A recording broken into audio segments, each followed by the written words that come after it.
Hello friends, welcome back to my channel. If you are new here, my name is Emily and I post a ton of bookish content on here for you guys. So for today's video, we're a little late, I'm not gonna lie, but I'm gonna be doing a fall recommendations video.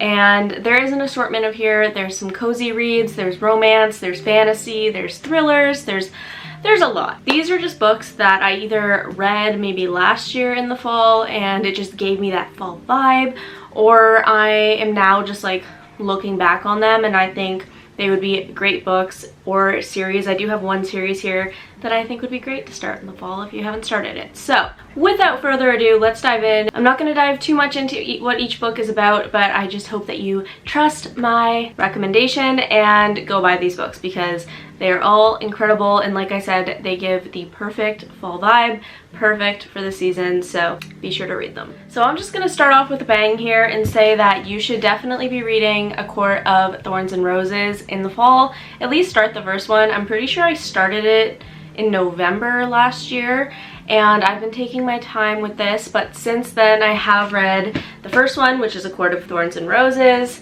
I have read A Court of Mist and Fury, and most recently I have read A Court of Wings and Ruin. So that being said, I still have yet to read the novella in between, which is A Court of Frost and Starlight and A Court of Silver Flames, but they are on the docket for either the end of the year or early next year. If you are not aware of what this is about though, it is basically a fantasy romance, and it is an adult romance. It is by Sarah J Maas and it's everywhere. I mean, I feel like I don't even need to explain it, but the first book is a very loose Beauty and the Beast retelling and it is phenomenal. The entire series is phenomenal. Just the whole like world building, where they are. There's a bunch of different courts, and there is the spring court, autumn court, night court, summer court, all that stuff. And I don't know why, but just like anything to do with seasons gives me a fall vibe for some reason. But nonetheless, I really love this, and I think that it would be a great series to start in the fall if you have yet to start it. This was not planned, but I think I'm going to end up just going by genre for this video because the next book that I have to recommend is The Invisible Life of Addie LaRue by V.E. Schwab.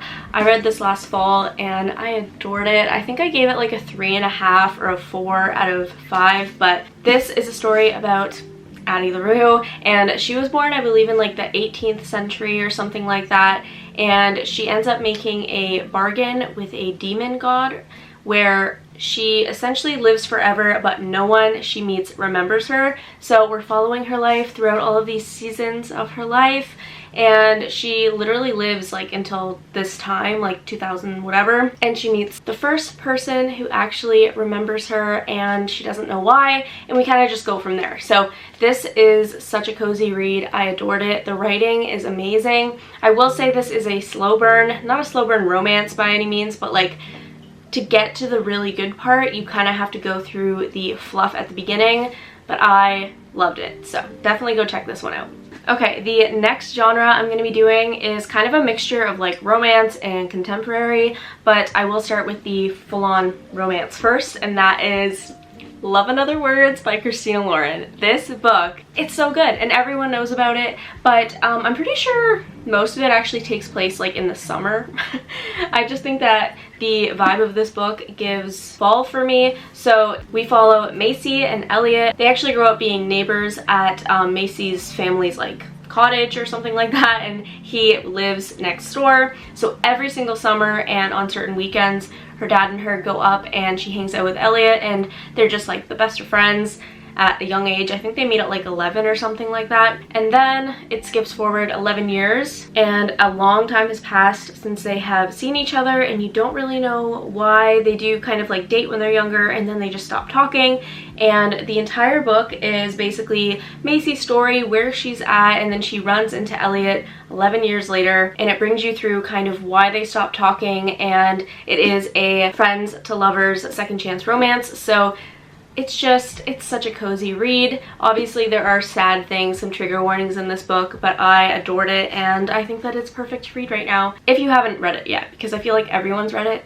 But yeah, I feel like you can't really appreciate the book unless I give you a little zoom in there. So definitely pick this one up if you have yet to read it. There is a new cover as well that looks like this, and I really like this one as well, but nothing compares to the original. Alright, the next three are actually more like contemporary books, I guess. The first one is one that I don't think a lot of people know about, and I try to recommend it whenever I can because I loved it. And it is Suddenly Single by Carol Wire. So in this book, we follow Chloe Piper, who is a writer, and she has just gotten out of a long-term relationship. But because of that, she decides to move to a whole new town because she wants to just start fresh, start writing her book. And she moves to Sunny Meadow Farm, which is like a new development in the country, and she meets all of her neighbors, and one of her neighbors, as well as one of the guys who like does construction there, is named Alex, and they kind of build up this relationship. However, Chloe suffers from severe social anxiety disorder, so she has a really hard time opening up to people and going to different events and stuff, but she wants to put herself out there in this book, and I just feel like it brings you through different seasons. Like, I think she moves there in the summer and we get all the way until like the winter, so you kind of see her grow as a person. It's definitely more of like a coming of age rather than a romance, but I love this, and I think that you guys would too. It's only $6 at Indigo, so like there's really no excuse for you not to pick this up. Next up, we have two pretty popular ones. I'm gonna start off with Normal People. I truly think people either love or hate Sally Rooney's work, but I am personally a lover, and I am going to be recommending this book probably over and over again because I really enjoyed it. I think that the writing is phenomenal. I did actually watch, I think it was Steph Bohr's video recently, where she said that the quotation marks are not in this book, and if you don't know, Sally Rooney doesn't use quotation marks in her dialogue, but I think that Steph Bohr said she had reason for that, and it's because a lot of the time in books we tend to skip to the dialogue and not really read all of the like middle stuff. If we want, like, we can skip it, right? But if there's no quotation marks, you kind of have to read the whole thing to get the dialogue as well as what the characters are thinking, and what they're thinking is actually way more important than their conversations in the book, because the communication in this book is pretty low if you ask me, but what they're thinking and how they go about life is so interesting. So we follow Marianne and Connell. They are completely different people. Marianne's kind of a loner at high school, and Connell is one of the popular kids, and once they go off to college, they end up going to the same college.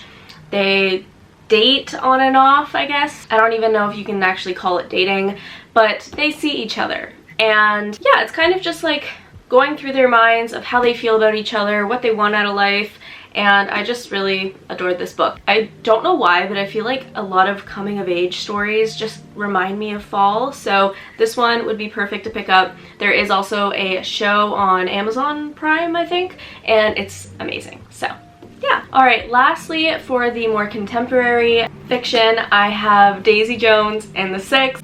I love this book. This is definitely in my top 5 for this year. I adored it, gave it 5 out of 5. I think it's just because it's like edgy and grungy, and it gives me like, if someone's wearing all black or like dark browns and tans and stuff like that, I just like could see people wearing that in this book. I don't really understand what my brain is thinking right now, but nonetheless, all of those colors remind me of fall, hence, and oh, also rock and roll music. Fall. I don't know why, but it does. So in this book, we follow a band called The Six, and we also follow a woman named Daisy Jones, and essentially Daisy Jones is trying to make it on her own as a singer-songwriter, and The Six is already like an up-and-coming band, and they're in the same like label, so they end up mixing the two, and it turns out to be a huge success. But this book ends up just going through all of the heartache, addiction, like love, finding yourself, literally everything within the characters that are in the band, and it's so good, so interesting. I cried at the end.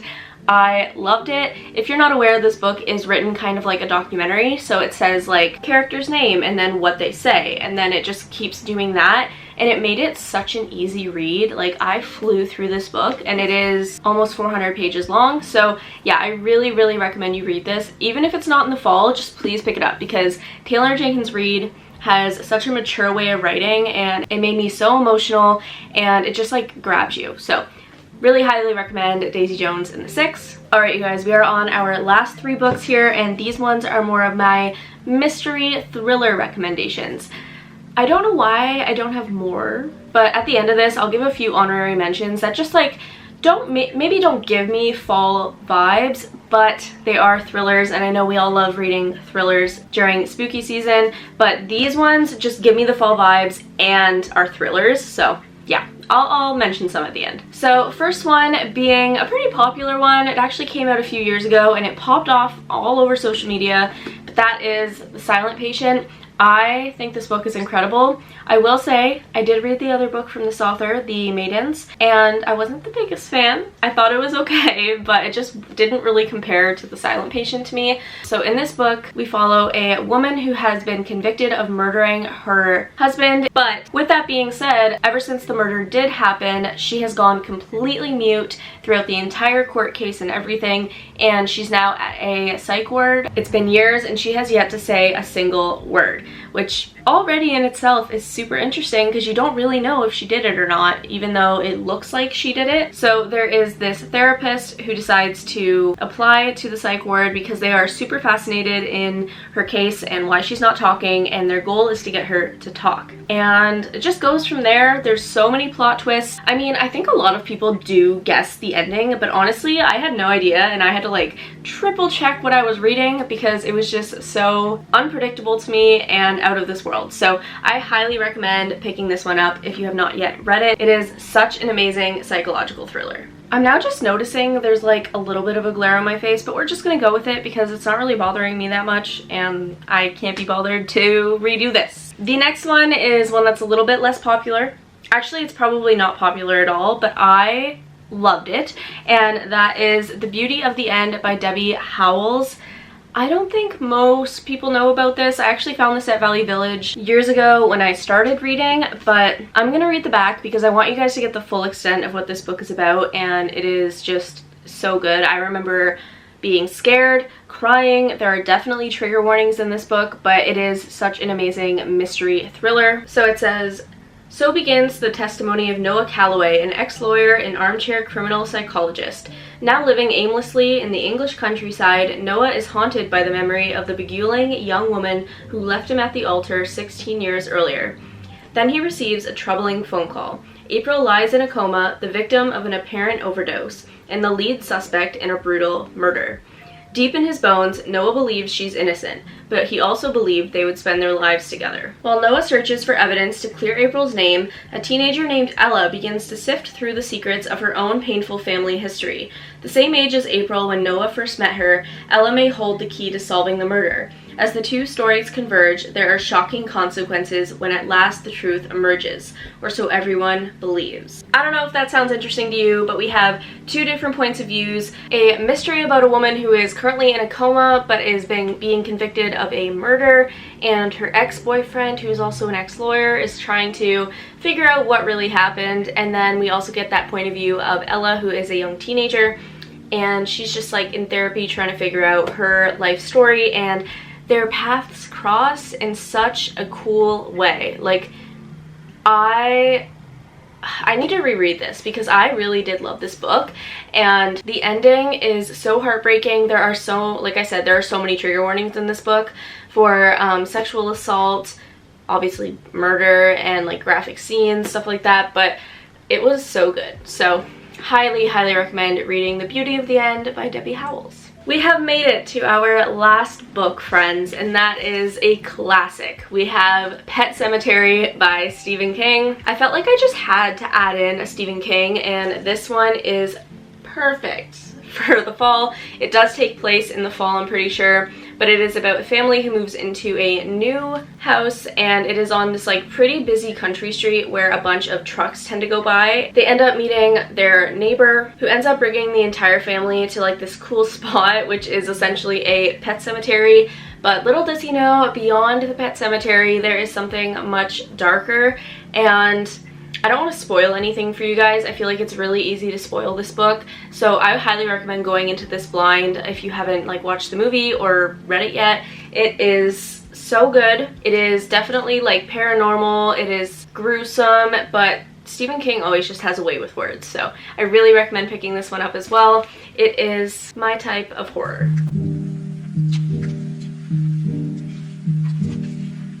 Alright, you guys, those are all the books that I'm going to be recommending to read this fall. I hope you guys enjoyed this video. If you do decide to read any of these books, please be sure to leave a comment and let me know. Also, leave any more recommendations down below that you have for fall, because I would love to hear what you guys are reading, and I always need more options for myself. Please be sure to like this video and subscribe if you have not already. We did just reach 500 subscribers on here, which my mind is blown. I've been on YouTube for so long.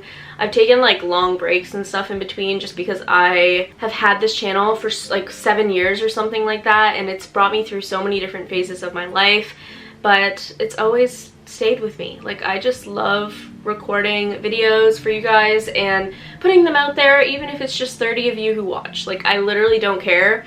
Thank you so much for subscribing. 500 is such a milestone for me, and hopefully one day we'll get up there a little bit. For now, I'm very grateful. So thank you so much for watching, you guys. Be sure to turn on that notification bell so you can watch all of my videos. I post them every single Friday. And without further ado, I will see you guys in the next video. Bye!